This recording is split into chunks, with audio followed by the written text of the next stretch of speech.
Isaac, ano pong nangyari kaya? Zen Hernandez po, ABS-CBN. Can you tell us what happened lang po? Alam mo, before we deplaned, we had a meeting with the ICC.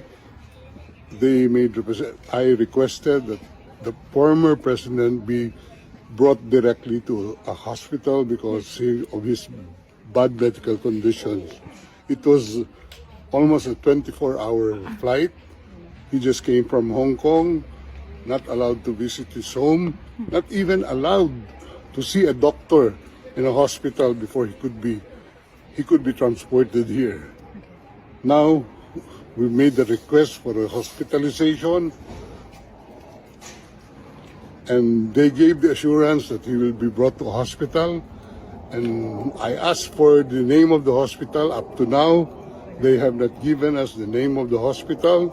So we took the position that he could have been brought here directly, and we are told that there is no President Duterte inside the facility.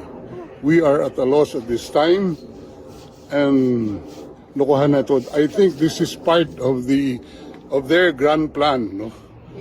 To kidnap the president, to extract the president from the Philippines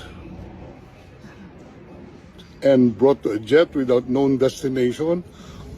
I was even forced to join the plane without any valid visa coming here.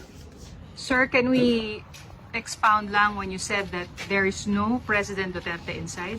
They Who are said? telling me that there is no Rodrigo R. Duterte inside this facility. Okay. But You requested for a visit today and it was approved, sir, right? we have requested the ICC for a visit because they do not disclose what hospital he was brought to, and we assume that he was brought here last night after the planing. That's all I can say as of the moment. Is it possible he is in a hospital somewhere? I hope he is in a hospital somewhere, but not in this facility. He is allowed, according to ICC regulations, any detainee is allowed to communicate. Has he communicated to any of you? None. Zero, sir. We don't have any opportunity. We don't know where he is right now. He doesn't even have his medicines with him.